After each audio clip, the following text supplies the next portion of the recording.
to TSP Weekly. This is your tech startup podcast for Friday, October 23rd, 2015. Today we are having a special edition recording. We're here in Stephen's house. Yes, the den. In the basement, surrounded by geeky books and geeky games and the very powerful gaming computer, much better than mine. Lots of geekery. Yep. Lots of fun.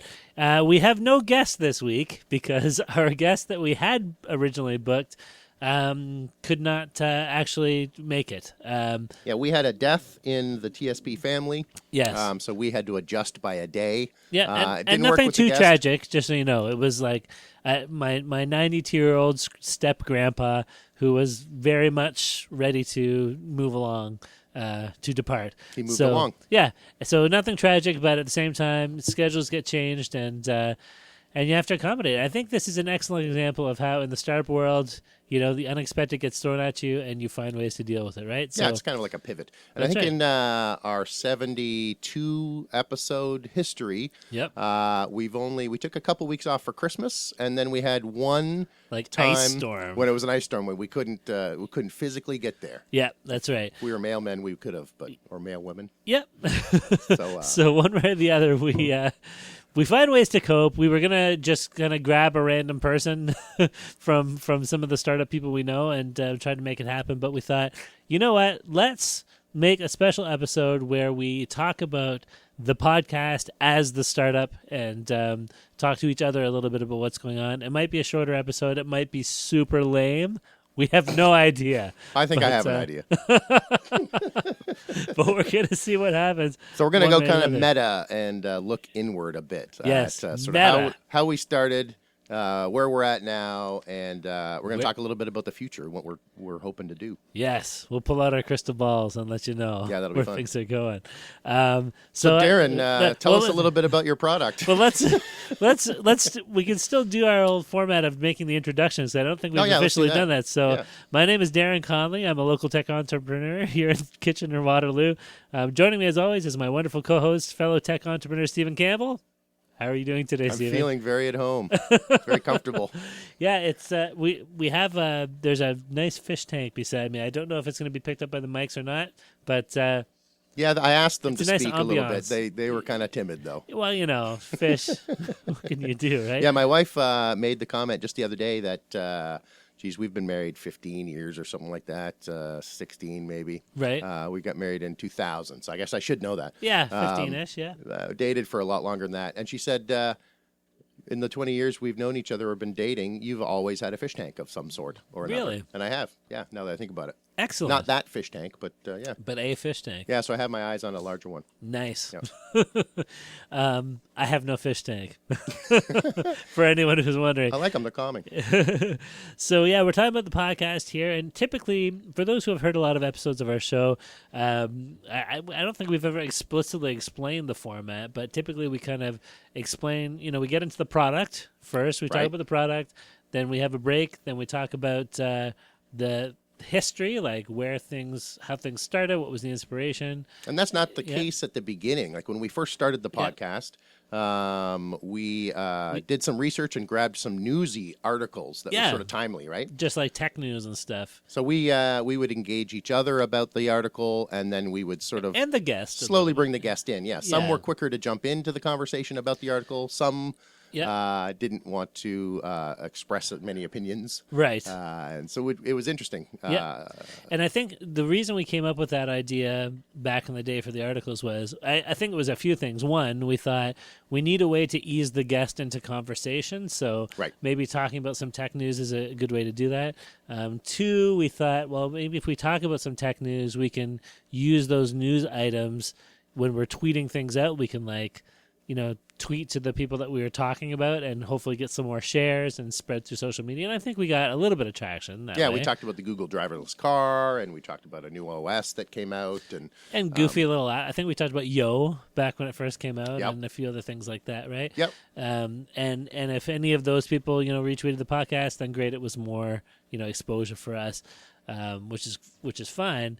But so it seems like we did that for maybe 4 to 6 months. I'd have to actually look at our It was recordings. a while. Yeah. But at some point, we sort of realized that as we were talking to all these startups, we were kind of a startup ourselves. So we did what all the startups do, is reach out to our market to ask for some feedback. Yep. And the feedback we got was, we don't want to hear articles, so we want to hear about the people you're interviewing. Yeah, we don't want to hear you morons talk anymore. Talk to the smart people in Waterloo. Yeah. So that's what we did. We adjusted the podcast. And we thought at the time, actually, because our format back then, we were still recording about an hour per podcast, and we thought once we took out the articles that the podcast would drop down to maybe half an hour. Somehow it still stayed, between 50 and 60 minutes long. Yeah. I don't know how we managed to do that, because almost every week when we're talking to people, maybe about 10 or 15 minutes in, I'm like, I don't think we can talk to them for like a whole hour. Racking your brain for new questions. That's right. And somehow it always ends up being that long. Yeah, we did get some feedback that some of the content was too long. Yes. And we totally get that. Yep. So now the format, we've sort of broken into, I think of it as thirds. Yeah. At the beginning, we sort of do some fluffy, what is it you're doing? What's the product? What's the service? How would I use it if I wanted to use it? How much does it cost? Yeah. Sort of understanding that a bit. Then the second section, we go into sort of the creation. How did the team form? Where did the idea come from? What was the education? Yeah, and kind of getting a timeline idea, because we want other entrepreneurs to have realistic expectations for, if I'm starting a startup, like how long does it take me to form a team? How long does it take me to get some traction in the marketplace? How long before I should be seeing any money coming in from this thing, right? So hopefully $2,000 in sales or 2,000 views. Is that where's that? Sure. Is that like 2 months in, or is that like 2 years in, right? Right. So we try to kind of get a timeline from people. And then the third part is usually the lightning round and any kind of miscellaneous talk that ends up coming up at the end. But the lightning round usually ends up not being so fast. It's usually like 15 or 20 minutes still, right? Yeah, it's a little slow rolling thunder. Right. And the lightning round was a later addition as well, I think. We wanted kind of an excuse to ask some more lighthearted, goofy questions and not get so serious about everything. And it seemed like we needed a top 10 list or something sort of gimmicky of... something to break up the monotony that you can kind of get into in conversation sometimes, right? Yeah. So when you know you're getting 10 questions in a row and you have to limit that conversation. That's right. And I can't remember when we started asking fold or scrunch. It was relatively early in the process. Yes, it was. I think it was when we started the lightning round. That's when fold or scrunch came. That's true. Yeah. And we've actually, you may catch Darren or I around town. We've gone out and purchased a couple T-shirts. Darren is proudly wearing his Fold T-shirt. It's hashtag Fold. Hashtag Fold, and I am hashtag Scrunch. Yep. I have a black shirt. Darren has a white shirt. So look out for us. That's right. So talking about the product, I guess. So it's a podcast. One thing I've always wondered is how people kind of find us, because I think we put a lot of focus on getting Twitter shares. Right. And we don't have a Facebook page for it. Yeah, what's the strategy there? Why don't we have a Facebook page? I was always like, okay, I got to make the page, and then I got to like manage the page. I don't want to put all that much effort into this. Right? I guess maybe when we talk about the history, we can talk about like some of like how much, or maybe we can talk about that right now, like how much work we both put into it during the week, because that informs kind of how things have developed, I guess. Right. Too. Right. But yeah, like I always thought like, if to make a good Facebook page, you have to build a community, right? You have to have conversation and engage people and questions and to me that's like, do I want to go on there like an hour to a day to have those conversations? It seemed like a lot of work. Yeah, and I'd love to. That's awesome, man. I don't have the time. I thought you were volunteering to start up our Facebook page. It sounds like a great idea. Like there's few things that I like more than sort of chatting with people, and this is what we get to do through the podcast, right? Yeah, that's true. But at the same time, you have to put food on the table, and baby needs a new pair of shoes. So that's right. We can't just sort of sit around and do that kind of stuff. So. But I think for real startups, I mean, this is a real question, right? Like, there's all these social networks, and they have to be managed somehow by someone in your organization if you want to gain the benefits of having those pages, right? So Right. a Facebook page is not just like a banner ad sitting on Facebook. It should be a place where people are asking questions and giving feedback, and you're posting articles related to your space that your startup is operating on. Like in theory, we should be putting up stuff about podcasting / startups, tech startups, on the Facebook page, and like talking to people and finding out what they think about that stuff, right? Yeah, it's true. Same for Twitter, same for like Instagram. Like we don't have an Instagram page either, right? Right. So, our focus has really been Twitter, I guess. Yeah. And I feel like we don't need another billboard, which Right. was what our Facebook page would become in all reality. Yeah. We could go in with the best of intentions to sort of man it, but it's hard enough for us to sort of man Twitter, it feels like, because it's moving at light speed. It's true.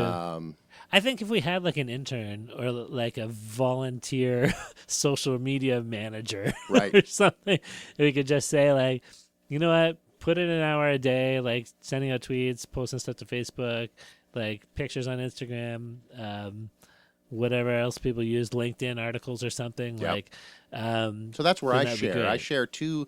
Once we do a podcast, I'll share to Facebook and to Twitter and to LinkedIn. Right. Are Me those too. My three big ones. So. Yeah, me too for the most part. But part of our publishing service we use for the podcast, like I have it attached to my LinkedIn account, and I post it manually on Facebook afterwards when it comes out because I link to the blog page. There's the blog too, so we use a WordPress site Yep.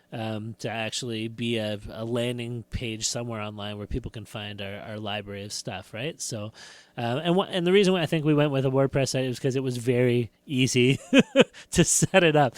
You just grab a template that works. Customize a little bit of things here and there, add some widgets, and off you go. So, yep, it's been very easy for us to manage and continually put up a weekly episode because it's sort of a blog-themed website. Yep, right? and it ties in with the publishing service we use. So we use it, for anybody who's wondering, a publishing service called Libsyn, Libsyn. Libsyn. Yeah, Yes. that's right. Libsyn.com. And it's you upload your audio file after it's recorded. We upload an MP3 file.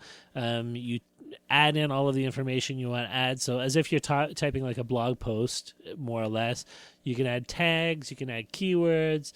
Some extra stuff you can put in there for publishing through iTunes and things like that. It's almost like metadata on a photo or something like that. That's right. And that's some of the really important stuff because that's where the social media and the sharing and the rolling down the hill of the snowball comes into effect, right? That's right. And then you can post, you can also put in like your Twitter post that you want attached to the podcast when you publish it, and your LinkedIn post, and if you want, like Facebook and some of the other social networking things too. Now, so we publish to Twitter and to LinkedIn from there. It also publishes directly to our WordPress blog, and it also publishes to Libsyn's own, like, we have some space on their service. Right. It's like a blog page on their service. So it publishes to all those places when we hit publish and we send the podcast out. But I found with Facebook, like, it's kind of random what image Facebook will decide to attach to the post, or it doesn't attach any image at all when you publish through another service. So I wanted to manually push to Facebook so I could have some choice over that stuff. So okay, I was using Hootsuite. And when I do Hootsuite and I select that I also want to post not only to Twitter but to Facebook, it expands the sort of posting. And then I can flip through a couple different logos. I could put an Igloo logo up. Okay. So it's interesting that those are the choices it gives me because I don't know where it's pulling those from, right? I think it's whatever images it finds on the blog page, right? If you're sharing, are you sharing like the WordPress site? No, I'm just on Hootsuite. Oh. Okay, fair enough. Well, I don't know. Yeah, I don't know where it must do a certain. Maybe it's a Google image search, and it often pulls up our logo with the right episode on it. So that's usually what I'll do. But it doesn't give me enough words, so I'll have to kind of tidy that up a little bit. Sure. So that's helpful. To be able to post all three with one service. Yes, absolutely. Excuse me. The other thing we post to is YouTube.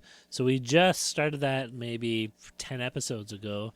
And we had to upload all the previous library. I use a service called Tunes to Tube, I think is what it was called. Yep. I paid a very small fee to be able to do batch uploading through that. And essentially what it does is you upload like an image file and an audio file, and it creates a video file in the cloud, which the video portion is just whatever still image you attach to it, right? And then you link it to your YouTube account, and then it pushes it to YouTube for you, kind of thing. So that's another step we have in our publishing process, so that we can have a presence on YouTube as well. We do have some other video content up on our YouTube channel because we've done a couple of video things. Yeah, we as I was finishing my ITID innovation and design degree at Conestoga College, we had an entrepreneurship class, so we got the chance to sort of turn the lens on the podcast a bit in an academic setting. And some of the young students were asking about why aren't you guys on YouTube? So that was sort of a genesis for us to think, well, maybe we should just throw it up there, even if it's just audio with our logo. I often find myself now going to YouTube just to watch stuff. It's my TV now. Yeah, even for audio content, right? Like a lot of music I just listen to on YouTube, or if it's like a TED Talk or something where I don't really need to be watching, I just want to have it in the background. Yep. YouTube is the place where it happens, right? Right. Yeah. So I very firmly believe that that there's an opportunity for somebody to discover us there, even if it's just audio. But we do have I bought a GoPro camera, so we're trying to play around with some video. But boy, is it ever a lot of work. Yeah. Yeah, it's true. For those of you who might be considering getting into podcasting, whether through audio or video, audio is very low barrier to entry. Like as long as you have some decent microphones and as long as you can get the signal into your computer somehow. Yep. We use free software called Audacity. It doesn't look fancy, but it does more than enough for what we need it to do, and it's open source. You can do an audio podcast on a very, very small budget and still have it sound fairly professional. But for video, and not have to spend too much time doing it. No, that's right. Our post-production process at this point is about 45 minutes for me, which is not bad at all. Right. Now, if you're doing video, you're getting like exponentially more complicated because now you not only have to deal with all the audio, it's all the video as well, editing, formatting.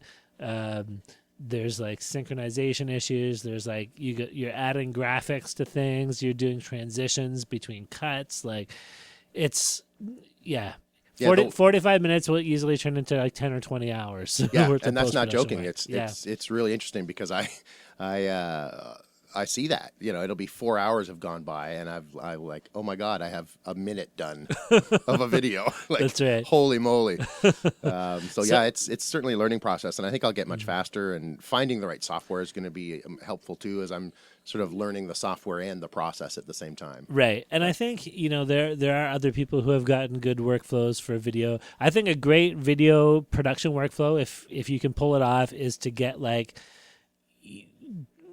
get a format where you don't have to do a lot of editing. If it's a panel discussion or something, you can get a bunch of people all in the shot, or maybe you have two cameras and you can switch between the two, but get somebody who's not participating in the actual podcast on screen to be sitting off to the side and doing some of the initial cut as you go. There are software packages where you can kind of flip between two cameras as it's recording and make a rough cut. So then at the end of that process, you can have a rough cut of the video already done, and maybe you just want to add some logos and tweak the sound a little bit and cut your post-production process in a half or in a quarter, maybe. But it's been really interesting for me because as I've gone through the post-production phase I've really discovered that I would do it differently at the front end now. Right. So it makes more sense to me to say, okay, now I realize what we need to do, or now I realize what video I'd like to have that I don't have. So next time I want to set it up this way.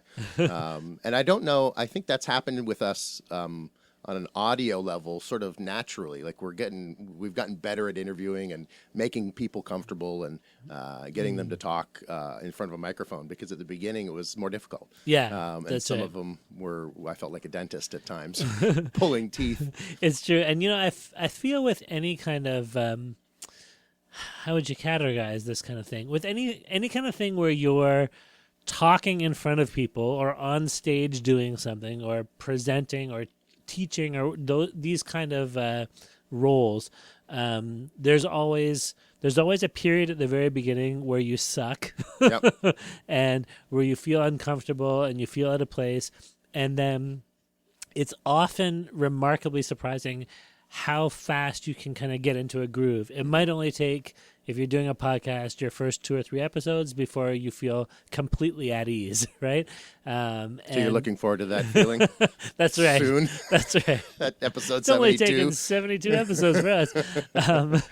But like, I think a lot of people who are trying things out, once again, getting, the startup focus here, people who are trying new things out, they feel stupid when they first start doing it. They, other people tell them you sound really crappy or it's not the kind of thing I would want to listen to. And then you give up easily, without kind of getting to the other side of that awkward phase. Right. And, I think for us, we both feel fairly comfortable now. We know how to make our guests feel comfortable. We know how to elicit conversation in 95% of the situations. Doesn't feel like we've quite put in out. 10,000 hours yet, but I think we're close. No, right. And I think it's good to kind of be on this side of it where, it doesn't feel as much like work, right? True. Which is great. I think, if we were interviewing a guest, we would probably ask them something like, so you have a podcast, like how do people connect with your podcast? How do they find you? We talked a little bit of social networking, but like, so we've really grown organically because organic. Let's say organically. Yeah. Because we initially we shared it with our circles. Yep. You would share it with yours. I would share it with mine. I just posted on my Facebook page. That was it. Yeah. And then we would ask the guest to share it. Right. So since that time, we've made some more concrete relationships with people like Igloo and Velocity. So we do have some support and some sponsorships. So they're helping, and Magnet's been great, and Amaris. Yep. So we have some sort of evangelicals that are out there. Evangelists, maybe I think is the term people would use. Yeah, and some of the local kind of local organizations, KW Awesome and City of Waterloo and Hacker Nest. people like that. That's right. Have retweeted us and sent out other things, which is great. We are on iTunes as well, and I think when you're talking about a podcast, people oftentimes wonder, like, okay, you got a podcast, like how do I get the podcast, right? Right. Do I just search on iTunes or on Google or something? Like, or how do people connect with podcasts? There's podcast apps you can download. And, typically from what we understand and having done this for a little while, when you publish a podcast, especially if you're publishing through a service like what we use, there's an RSS feed, and that feed can get picked up by any other podcasting service out there. And so we are on iTunes. They get our RSS feed. It updates when we publish, and off you go. And I think any other like major podcast platform, like an app you can download for your phone, just picks up on those same feeds, because everyone I know who's tried out a podcasting service has been able to get us on it. Yeah. One way or the other. Yeah, I think not on Stitcher. Right. But other than that, I've heard pretty good success. And I often, if I'm going to listen to our own podcast, I'll just go to our website, which is www.tspweekly.com. Yep. Because then I just sort of stream it through the browser. Yeah, there's a player right there on the website, and you can actually embed that player on like anybody's site and stuff too. So if you really, really like our podcast and have a website of your own, you could, embed the Libsyn player code, I guess. I wonder if that's something we should like put up in case people want to share. If you have any interest in sharing that, like call us. Yeah, tweet us at TSP Weekly and let us know, and we'll let you know if you want to embed our podcast on your website. But yeah. Yeah, so no billboards, no flying airplanes with banners. We've put like very little money into this. Yeah, but no guerrilla marketing downtown Kitchener where Darren streaks around town wearing an A-frame. Yes, no. There's going to be. Yes, no. There will be none of that. Yes, there hasn't been, and no, there will not be. Never will be. But hey, before we get into the history of the podcast, which we should talk about too, let's should we throw in one of our our sponsor spots? Yeah, let's do that. I'm going to preface this by saying I think I said in last week's podcast I was going to edit the new spots for Igloo. The new Igloo spots, yeah. Yeah, I haven't done it. I was watching some of the video we took of that the other day. Right. So the audio is very poor. It's just the camera audio. Sure. But I can't wait to see. But we did get some high quality audio that we are going to edit together when I have more time. I've been doing my own startup stuff this week. So anyway, for now, you're still hearing the old spots. Sorry about that. Did you hear that? New stuff's coming. Did you get that? So take a listen to this, and we'll be right back. I actually left Igloo for a while and came back because you get the sense of family, the sense of working as a team. It's a really inspiring place to work. People can be who they are when they're in the building, and we're all working together for a common goal. It gets a little crazy at times. I have a very, very large collection of rubber ducks. My first day, out of nowhere, I just got shot by so many Nerf guns. I mean, we get beer every other Friday. There's nothing wrong with that. You could be here for a few weeks, but if you have a great idea and we think it'll work, we'll run with it. Where you can go forward and pursue your own dreams. They're empowered to do their job. Our culture is all about team. It's really great, and it's something that you kind of strive for in a company. If you have a great idea, we're going to implement it. That's why people love working here. Igloo! Did you get that? Okay, so we're back. Yes, we are back. As soon as I said we were back, Darren was not there. I just got up for a second to see how long we've been recording for. I'm surprised we've talked this long without an actual guest. It's been like 25 minutes of podcasting. Yeah, we have many talents, I think. We are a little too verbose, I think, ourselves. So let's talk about the genesis of TSP Weekly. Have we told this story before? I think it feels like I tell it often, but I don't know if we told it on the actual podcast, though, right? So it was cold and rainy night, and it was back like a year ago last summer. So I guess summer 2014, right? Yep. Maybe a little even before summer. It was like May 2014. Yeah, we had met. Yeah, we had met. We had hung out a few times, seen each other at a bunch of events, and I had a startup completely unrelated to anything that I'm doing right now. I was looking for a summer co-op student, and Stephen was looking for a summer co-op placement. Mm-hmm. And I said, "Hey, do you want to come work with me for me?" Yep. For me. I had some strategy in that choice because I knew Stephen was well connected at the college and well respected among his peers, and could finagle some other free volunteer co-op students to come on board. That's right. So we ended up spending the summer hanging out at Conestoga College in the Center for Entrepreneurship with Stephen and 3 other unpaid co-op students working on this app that we were working on at the time, which I will not explain because who cares? And it was we failed fast. Right. So it was a big success. That's right. We learned a lot about lean startup principles. Yeah. But as part of what we were doing that summer, we were doing some brainstorming about how we could network a little bit more with the tech startup community in Kitchener-Waterloo. There's an amazing tech startup community here, and I had been living in Kitchener less than a year. Stephen's been here a little while longer, yeah. But both of us really felt like we needed to build up our network, especially get to know kind of the major players in the tech startup community here. Yeah. And doing a podcast came up as one of the options. I had been involved in a podcast in 2005, 2006, maybe even 2007 for the movie blog. It doesn't exist anymore. The website's owned by a different group of people, but had a blast doing that. And I thought, it would be great to do another podcast. And if we do a podcast where we interview people, then we have a great excuse to sit down for an hour with people who would never sit down with us for an hour otherwise. And probably won't ever again. That's right. And like get to know them, get to know like what they do, like glean, nuggets of good startup advice and information, and it's been awesome how open the area is. The community has been very accepting of us and very patient with us and very encouraging. And right from the start, when we were complete nobodies, not that we're not relatively nobodies still. We have T-shirts now. But we have T-shirts. We don't have stickers yet, but we have T-shirts. But even back then, when nobody knew us and nobody had heard of us and nobody really cared, I can't even remember being turned down by anybody that we asked, right? Right.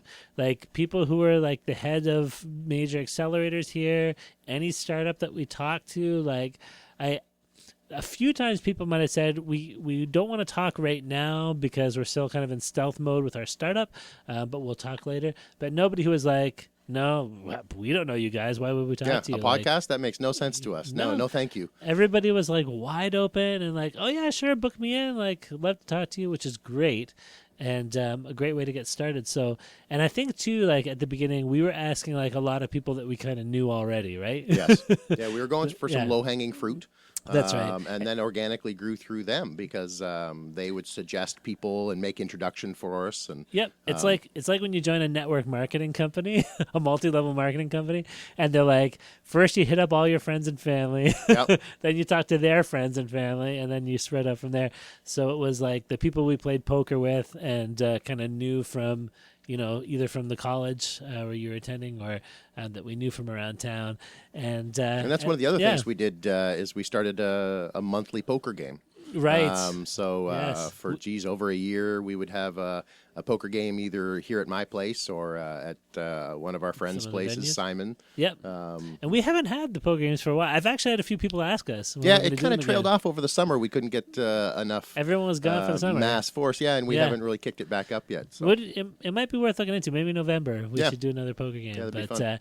But yeah, so we started talking to these people, and then they started recommending other people to talk to, and I think we just happened to somehow connect fairly well on a personal level with most of the people that we interviewed, to the point where they were very open to recommending other people to come on the podcast. Right? Yeah.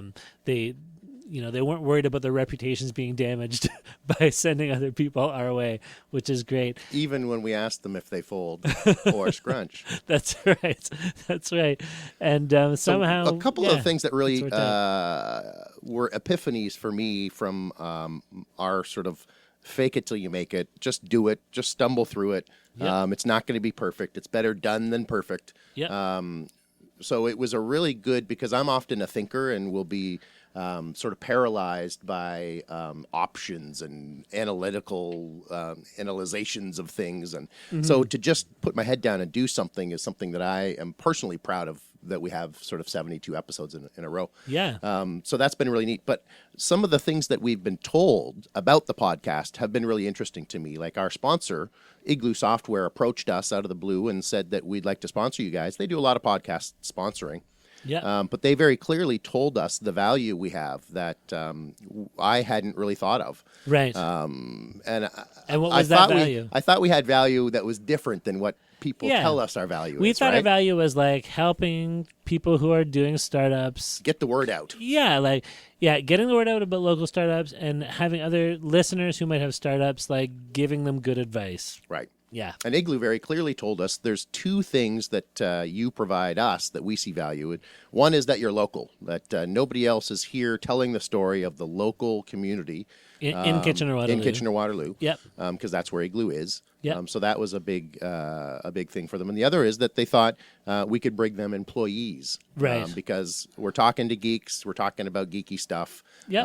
And they're smart and talented people that we're talking to. So and it really highlighted the issue that I think any tech company out there is dealing with right now is how do you connect with talent right. and bring them into your company?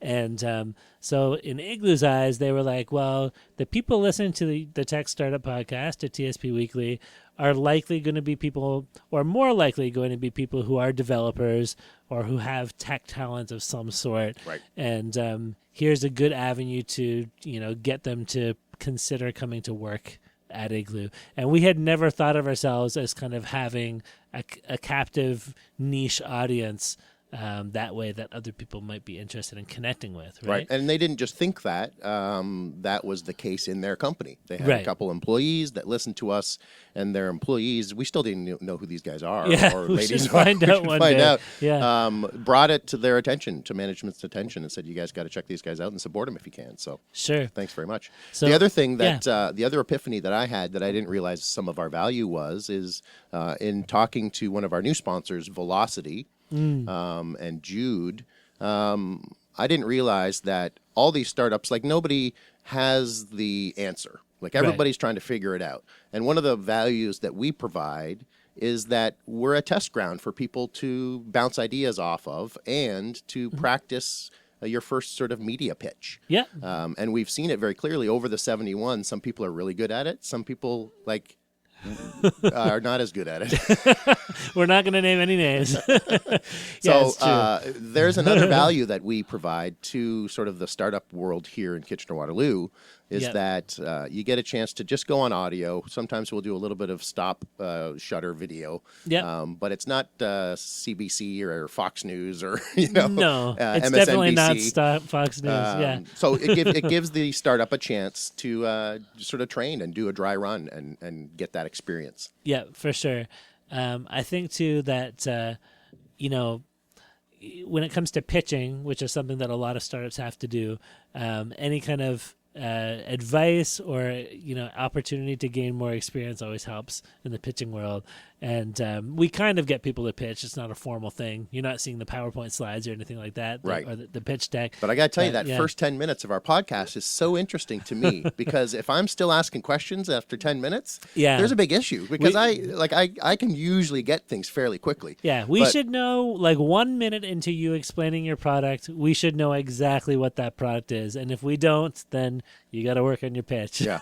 Right? And a lot of times I'll do some research the day before and check them out so I can ask some intelligent questions. Yeah. And often I'll get it, but and I take the other approach. Sometimes I still don't. I do no research whatsoever because I want to be like, I want them to convince me with their pitch of what they do and know that they've done it well, right?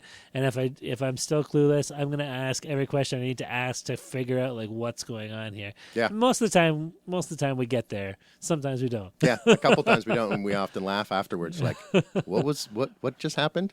You know what I found funny too, and I don't know if past guests are going to be listening to this episode, but I find Steve and I have mentioned this several times to each other, how there are certain guests and certain episodes that stick in your mind and you remember exactly those people, you remember exactly what you talked about, and there are other episodes or other guests. We're talking about you, Laura and Riley. Laura and Riley from Pout, we love you guys. There are other guests who you just completely forgot they exist, a week later kind of thing. Until you walk into the elevator with them at the dentist. And they're like, right. Hey, Steve. And you're like, oh, hi, guy, dude. What's up, bro? There have been so many times we've been at events around town, like for, the startup community here. And, somebody will walk up and be like, "Hey, how's it going, guys?" And I'll be like, "I know that face." And after they walk away, I'm like, "Steven, who in the world was that? Did we interview that person?" And probably like 80% of the time, it actually was somebody we did interview who I've completely forgotten about. Yeah, and, the most embarrassing for me was just recently. When we were at the Igloo office opening. Right. And one of our contacts brought somebody over to introduce them to me. They have a startup, and we chatted and possibly about coming on the podcast and talking about their podcast. And then I said, "You look so familiar to me." Yeah. And he goes, "Yeah, I've been in your house." I was right. like, "Oh, right." For poker? Yes, for poker. He came over and played poker in my home. I was like, "Oh, right. Hey, buddy." Right. That's right. You were in my home. Yes. That's rather embarrassing. It's funny. And you know what else is funny? A lot of the people who seem to stick well were some of the very early podcasts that we did, right? Mm-hmm. So, I will never forget Shrad from Wage Point. He was one of our first guests. And when we had Structure Printing, Andrew Finkel from Structure Printing was one of our early guests on there. We mentioned Riley and Laura that we had on there as well. Like, I remember Ivan Lucienchuk because he was the first one to say before the podcast, what's your policy on swearing? That's right. We looked at each other like, I guess we should have a policy. We don't have any policies. I bumped into Ivan, I didn't tell you, a few days ago, actually. He's hanging out at the Microsoft area in the Communitech Hub doing some work. How the fuck is he doing? I think he's doing all right. Looks the same. So, doing all right. But yeah, like Corey and Chris from Happenate, another great kind of early podcast we did, and both of them have kind of gone in other directions as well since. But Corey's was Sortable. That's right, and it's just funny, kind of the people who stick and why, and the people who kind of fade away, and it would be interesting to kind of see maybe we'll have to wait like 4 or 5 years down the road. Like if there's some correlation between like the ones that we got along really well with and remembered well and their success. That's right. Yeah. Or failure. And but it is great to kind of have this network now. And that was the goal for us. The selfish goal for us was to build a network and use this as an excuse to talk to really, really amazing people. Right. And I think it's worked great in that regard. I think we still need to build the listenership. Sure. But so where are we at with our metrics? If we look at our 72nd episode, I think we're sort of just sneaking up on about 10,000 downloads in total. In total, yeah, not for our previous episode. Yeah. On a per episode basis, we still have a fair amount to go, and it varies. The one thing I don't get about metrics, maybe a savvy listener can help me figure this out. Sure. Well, yeah, like there are some episodes that we put out there, and we get tons of listens right off the bat, like the day it was uploaded, and fairly good amount of downloads the following days, and other episodes that just I wouldn't say completely flop, but they get like a quarter of the downloads. And I have no idea what the deciding factor is, whether it was the previous episode, and if people thought, oh, that last one sucked, I won't listen to this next one, or if it was like the name that pops up or how well it gets tweeted out or whatever. Or maybe it's just the networks, because our networks are the same, their size. So I wonder if it's the guest who is sharing to a larger network with their friends and family. But it's odd because there was a chunk where we had like, no day was less than, this many downloads per day. And then all of a sudden one day, it just drops. Right. Like it drops by like it drops to like a quarter or less of that number of downloads for no discernible reason. Like it's almost like there's a bunch of people out there who are like downloading our whole library for a while. And then stopped. And then they all finished and stopped. Yep. And then, it just drops down to this new level and then it slowly kind of works up again. So deciphering metrics, I mean, that's a whole other thing, right? Maybe I don't know what the natural attrition rate for a podcast is, but I don't know either. But it seems to happen in kind of fits and spurts. And I know people, in other aspects, in other areas of the tech world can blame like Google's algorithm or we're not coming up as high in the search rankings or, Facebook tweaked or whatever. And now we're not getting, shared as much. I don't know what it is for iTunes or podcasts, but this just shows there's another thing we have to learn about how to be successful with this, right? There's several, and it's funny because I never dreamed that we would have 10,000 downloads. I never really thought about the podcast in terms of our reach or our power or our voice. Yeah, and we've had a few occasions where we've been around town and people have like recognized us by our voice, or they've heard of the podcast but hadn't met us in person, right? Which is very surreal to kind of deal with now, right? Yeah, that one elevator we got into after a hacker nest, and I was like, so dudes, did you guys have a good time? And the guy looked at me like I had two heads, and he goes, I know you from somewhere. It was just the voice he had recognized, right? The podcast so that was really freaky. Absolutely. So what are we doing now? I feel like we started off with something, but now we're at the point where, we are kind of the voice for the little man, I feel like. There is still 570 News and the big news guys, CBC and stuff. Yep. But I think that there really is a spot for a podcast in Kitchener-Waterloo to be telling this story, right? Yep, I think so too. And not just telling it in like a 2-minute soundbite, but getting into the nitty-gritty of what's going on with people, which is what we try to do here, right? Right. I agree. I think, at this point, I'll tell this to our loyal listeners. Stephen and I have had many conversations about how to move things forward, and we talked about contests, and we've talked about just doing some really kind of targeted outreach to broaden the audience. My own opinion is, it's all about building listenership, and this is a nut we still have to crack, is like, what's the best way, most effective way to build listenership? Part of it, I think, is getting like some of the tech giants out there who have huge followings to hear us, to spread the word about us, to become kind of evangelists on our behalf. And that's something we have to make a greater effort to do Sure. ourselves. Yeah, our tweet game is very mediocre. Yeah, we got to work on that a little bit. Yes, as has been pointed out to us on more than one occasion. That's right. The other thing is, as far as generating income, we've talked about Patreon, however you pronounce that. Yeah, so this is kind of new yeah. and neat for us, and I've been spending a lot of time working on this Patreon video that hopefully will be done shortly and you can see. But if you go to Patreon /TSP Weekly, Patreon is sort of like an Indiegogo or a Kickstarter. An ongoing Kickstarter. There's no end to the campaign kind of thing. Yeah. For artists or for people that don't have a specific product. Right. So you can. It's our art. We're producing a media product or whatever, right? Yeah. Right. So you can go on there and be a fan of the show and support us financially. It's sort of like the PBS or like a telethon. Yeah. If you like the content you're seeing, give us $12 and you'll keep us on the air for another 12 days or whatever those things were, right? That's right. Yeah, and we're discussing at this point, now that we've got a little bit of traction, the possibilities of generating income for us through the podcast, because if you can generate some income through a podcast, why not? kind of First thing, of all. right? Yeah. But also because, if we have some income behind the podcast, then we can kind of expand what we're doing and put in the hours because it won't be volunteer hours anymore. It'll be hours that are, that are paid hours into improving what we're doing and expanding our reach and all that kind of thing too. Yeah, right? so we've made some personal investment to get this podcast off the ground. Only about $1,000 each, just to round some numbers. Maybe even less, actually. We bought some equipment, some recording equipment. Yeah, and some business cards and some shirts and stuff. Yeah, yeah. So yeah.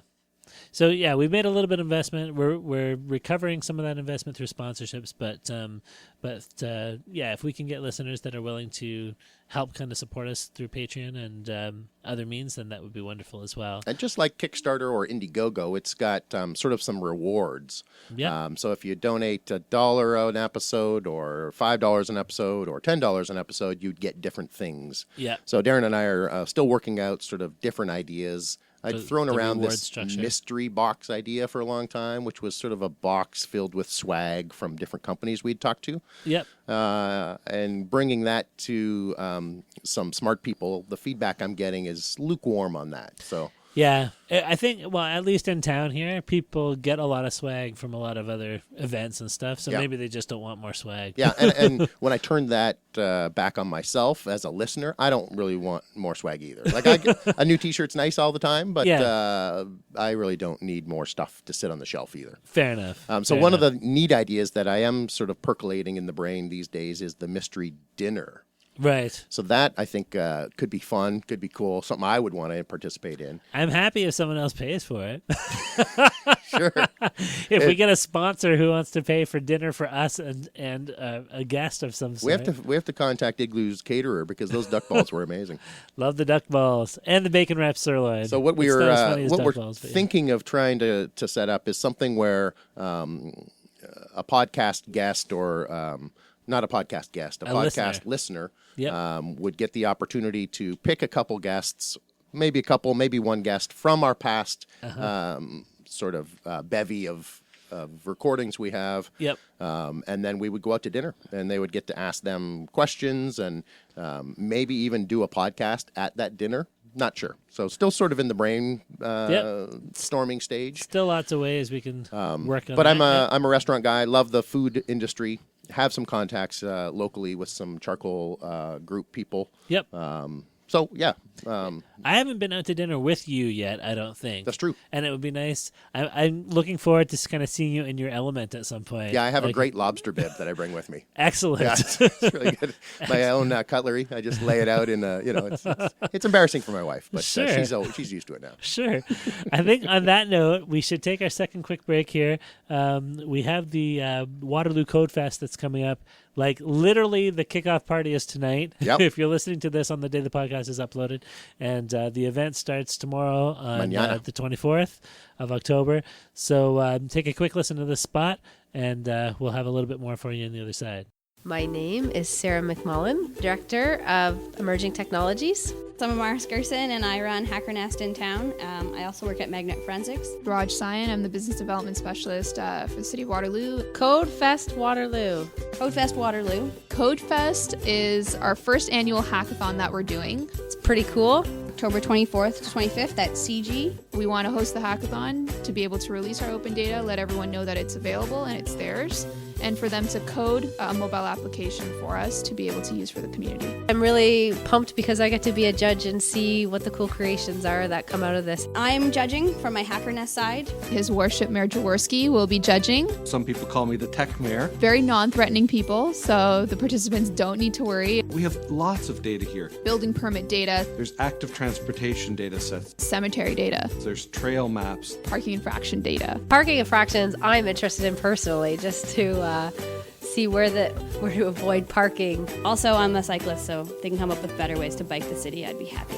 What would people expect to be doing when they're at CodeFest? People drinking a lot of caffeinated beverages. You hunker down, you stare at your computer, and you just hack the crap out of that. BlackBerry does have a very heavy presence in our swag bags. I will just leave it at that. That's all I will disclose right now. It is a 36-hour event. Saturday, October 24th at 8 a.m. until Sunday, October 25th at 8 p.m. Go to waterloo.ca/CodeFest. That's where you're going to find all the information. It's going to be fun, and we're looking forward to it. Okay, so we're back. You're really back. You didn't go anywhere. Nope, literally still here. So yeah, I think we got time for some lightning round. Yeah, you want to do a couple questions on the? Yes, horrible. on the lightning round. Yeah. Let's do it. We'll just ask each other a few questions? Sure. Yeah, why not? Yeah. So feels a little incestuous somehow. It's kind of weird, isn't it? We don't have to ask the folder scrunch. We already know where we sit. Thanks. On that. Yeah, I'll just turn around. You can see my T-shirt. Yeah, thanks, man. So do you have a favorite episode that you can remember? A favorite episode? I liked... There's different episodes I like for different things. I really like the episode we recorded with Pout because I felt like we laughed a lot on that one because Riley and Laura are just such smiley, happy, fun people. So I like that one. I like the episode we did with Shrad from WagePoint. Once again, because he's got so much energy, that guy. I feel like he could run 3 startups. You know what I mean? Yeah, he's pretty cool. Just got that. And I liked, recording when we record in kind of different locations. So we were at the Dream Home last week. I thought that was a cool experience, kind of being in that setting. And when we kind of go on site to some of the other offices, I know I'm saying a whole bunch of episodes. I liked Magnet Forensics episode just because I think their product is so cool. I love the idea that as much as people are watching CSI New York and all these other shows and stuff, Magnet are the people who have created that software that all those guys in real life are actually using for that stuff. They're the rubber gloves for everybody. Yeah, the virtual rubber gloves. So I don't know if I could pick one favorite, but I have different favorites for different reasons. What about yourself? I think you should answer that. Yeah, I'm very similar. I'm right there with you on a lot of those. I really like to laugh. So, when we have the Riley and Laura in and stuff like that, that's a lot of fun. Yeah, absolutely. And I really like some of the events we've gone to, too. The Ambient Intelligence Conference was really neat to be a part of. Yes, and the Startup Week in Guelph was neat. I'm really looking forward to CodeFest. Yep. So it's been really neat for me to see the podcast sort of change from us sitting in a room to us now having to be challenged to produce some content when there's 500 people in the room. Right, and being on site and going places. Yeah, and that's a whole new sort of set of skills that you have to use. So that's been really fun for me, Yep. My question for you, I'm going to ask one of these set questions that we ask other guests. What's one of your hidden talents, Stephen? Oh, geez. One of my hidden talents. Back in the day, I used to be a dancer. Get out. Yeah. What style? Yeah, so I traveled with an organization called Up With People, right? Which is sort of a Peace Corps, if you will. Non-denominational, not religious at all. But sure. But there's dancing involved. There was dancing and singing. Yes. So what kind of dancing was it? Was it leaping and There was cartwheels there and was stuff? some leaping. There Okay. was some Jazz? Did you have jazz hands? I did have jazz hands. Yeah. Excellent. There were no pointed toes. Okay. But there were jazz hands. So Excellent. yeah, in this sort of musical, it was about 180 kids between the ages of 19 and 25 that traveled around the world. Wow. So I'm over in Germany on stage dancing and all kinds of crazy Was there stuff. break So, dancing? Did we had a rap. Okay. But I don't think we break danced. I think I rolled on the stage once. Okay, gotcha. But yeah. I think every kids musical was obligated to have a rap section back in that day. So yeah. Yeah, so I think it's up on understand. YouTube. You can go. I was cast A 1990. Excellent. Yeah. Excellent. So Great. I have a lot of international friends to this day that is really neat. Yeah, that's Really awesome. fun. So that's a hidden talent that I used to dance. Okay, gotcha.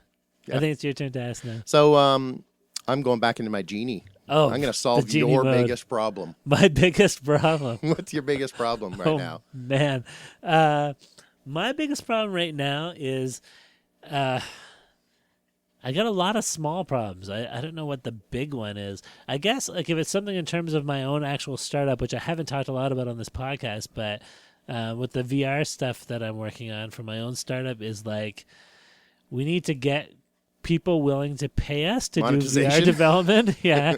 And we need people to understand what the technology is, because we're kind of facing an uphill battle with teaching people about VR and then having to convince them, now that you know what it is, can you give us money and then we'll make some of it for you. Right.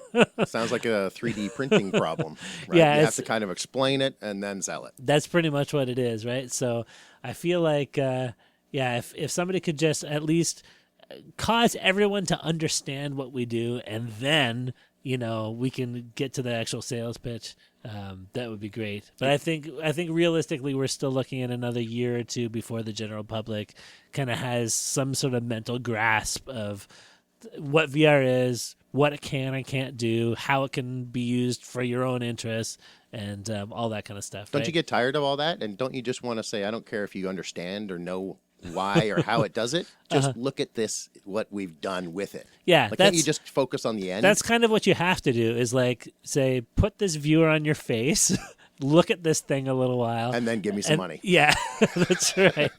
And check this out. But that means from our startup side that you're doing a lot of free demo content production, which for VR is not something you just kind of whip up in a weekend. Mm-hmm. It's doing the stuff that you should be getting paid $200 an hour for, but for free, but still the same amount of hours. Right. and then hoping that, people like it. So anyway, yeah, cool. There's my answer to that one. Okay. I'm going to ask you, this lame question. If you could have any drink in your hand right now, what would it be? I am a big coffee drinker. Yep. So I just got some new Coffee Mate. Right. Caramel. Right. So I'd probably do a Starbucks dark roast with 2 caramel Coffee Mate creamers and 1 scoop of sugar. Interesting. Yeah. Now In my big Daddy-O gone fishing mug. Excellent. Now that's a drink that I don't think is hard to make a reality, right? No, actually, I'm drinking that right now. Yeah, it's not too exotic a drink. Is there any drink that would be more difficult to come across that you would think? Sure, my wife and I were talking about that song about drinking pina coladas in the rain or whatever that was. And so I asked her, "Do you drink pina coladas ever, or do you like pina coladas?" Yeah. Right? And she said, yes, she does like pina coladas. And do I like pina coladas? And I said, no, I don't think I do like pina coladas. So I don't think we're going to meet in a television or a newspaper ad. Sure. But maybe if I was on the beach in Jamaica again, I don't know. Sure. But, I'm not much of a fancy drink guy. Right. I'm really not. Fair enough. Yeah. Fair enough. So here's my question for you. I'm paying for a $1,000 tattoo for you. Oh, dear. My question is, where are you getting it, and what are you getting? I have no idea how much tattoo $1,000 gets you. You could probably get a sleeve for $1,000 or half a sleeve, yeah. Half sleeve for $1,000. So I'll answer in the hypothetical because practically this isn't happening. because practically speaking, the idea of permanently scarring my body with a design of some sort has never appealed to me in real life, right? Think of it more as permanently advertising TSP Weekly.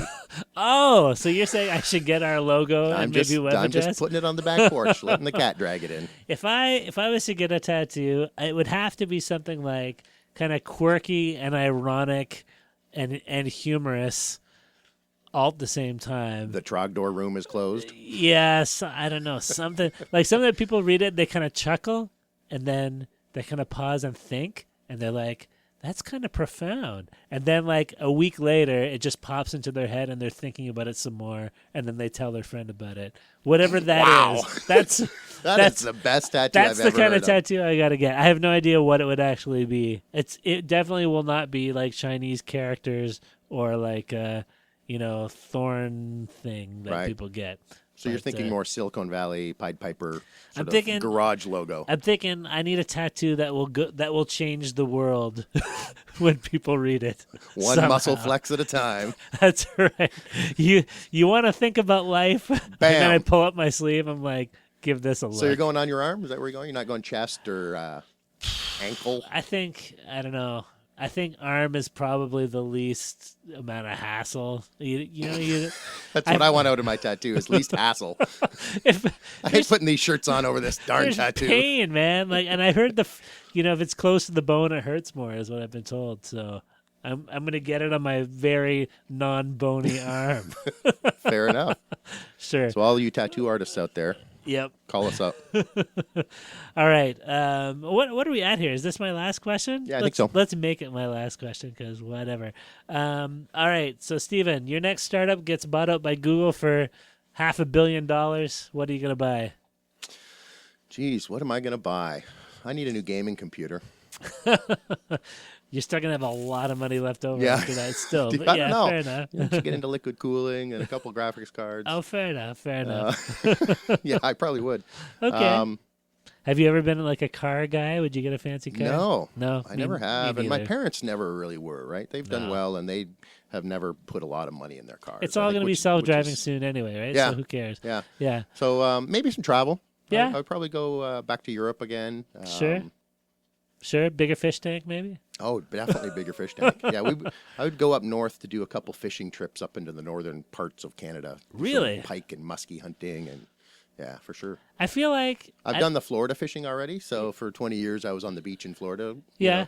So that was awesome. So I'm ready for some different monster river fishing experiences. I don't know if this makes me a bad Canadian, but the idea of like going on a fishing trip up north for a while, the only way that appeals to me is if like somebody else planned and organized it all, and like we were staying at a really nice like chalet somewhere, like a Club Med, with like fishing with running water and like toilet paper, and the idea of like being in a tent and like roughing it out there and having to do it all myself. No.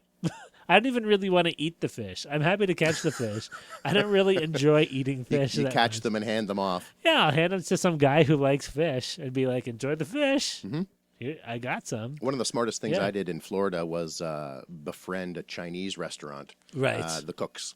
Befriend the cooks at a Chinese restaurant. So I'd go fishing and catch fish and then just pull up behind the restaurant. Yeah. And they'd fillet them all and often cook some and let me taste some. And I'd just leave most of the fish with them and take one or two home. And it was a really good deal. That's awesome. It was a win-win for everybody. Sure. Befriending Chinese cooks, I think, can pay off in many ways. Yeah, if you've ever had mudfish in a brown sauce, I don't recommend it. But, fair enough. Yeah, definitely taste it and smile. Absolutely. Absolutely.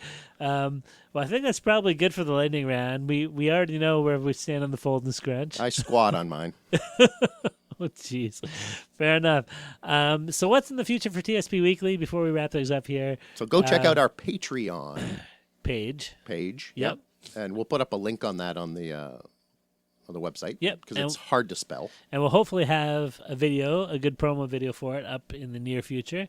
We also have a contest happening right now. So we have a couple dream home tickets. Last week we talked about making a video telling us what you liked or didn't like about the podcast. We're certainly still open to that. But we got 0 responses so far. We make it a little easier for you. We're going to lower the barrier to entry and say, all you have to do is retweet our podcast. Yeah, retweet one of the episodes that we've done, and that will automatically enter you into the contest for 2. Yeah, well, I think we're giving away 2 2 tickets, so we can give one to one guy and one to one person, one to another person. Sure. Why not? So tweet away. Yep. If you retweet one of our tweets, a TSP Weekly tweet, you're entered into the contest to win a Dream Home ticket. Even just mention us, tweet our at TSP Weekly. It doesn't have to retweet one of our actual tweets, right? But tweet about us, too. It's great. Yeah, just be nice. And we can keep track of that. And you have to be, here. There's a few stipulations. You have to be an Ontario resident to be able to be eligible to get the tickets. And you have to be over 18. That's right. The tickets are valued at $100 a piece, I think. That's correct. Right? Yep. And you get a chance to win $1 million home, as well as a whole bunch of other crazy prizes. Yeah, they're doing a couple pre-draws, so your ticket stays in for the entire contest. But even if you win something in the pre-draw, you can still you're still win in for the home. Yeah, and they're giving so. away all kinds of shopping sprees and cash and all kinds of stuff. So it's pretty awesome. Yeah. So So tweet away. Tweet about us, and hopefully we can give you a ticket. And really, if there's any contest out there where you can win something worth $100, this has got to be the easiest one to possibly do that. Not a lot of competition so far. Your odds are like 1 in 15 at best, maybe even like 1 in 5, depending on how many people choose to tweet about us. So, please don't hesitate. Go out there and do some tweeting. Awesome. And apart from that, the future of TSP Weekly hopefully is bright. Hopefully it involves more listeners, more awesome startups being talked about, and more great things happening in the Kitchener-Waterloo startup community. So yeah, there's always stuff happening, so we're going to be there to talk about it. Absolutely. So let's see. We should do the closing spiel here. I guess we can't thank our guests because that would sound Thanks, Steve, for having us over. Yeah, thanks for having me in your basement, man. You're welcome. It's pretty cool. We usually thank the venue. That's you too. Steve's house. Yeah, thanks for having us in your basement. Again. I feel like we said that. I'd like to thank the fish for being so quiet. That's true. Yep. They've kept their mouth shut through the whole podcast. It's great. Let's blah, blah, blah, blah. Oh, thank the listeners. Thank you for joining us on another episode of TSP Weekly, everybody. Please feel free to send us your comments, questions, criticisms, feedback. Our email address is feedback@tspweekly.com, or you can send us a message on Twitter, as we mentioned earlier. Our Twitter handle is @TSPWeekly. So for myself, Darren Conley, my co-host, Stephen Campbell, and that's it. No other guests. Thank you so much for joining us this week, and we'll see you all next week. Thanks.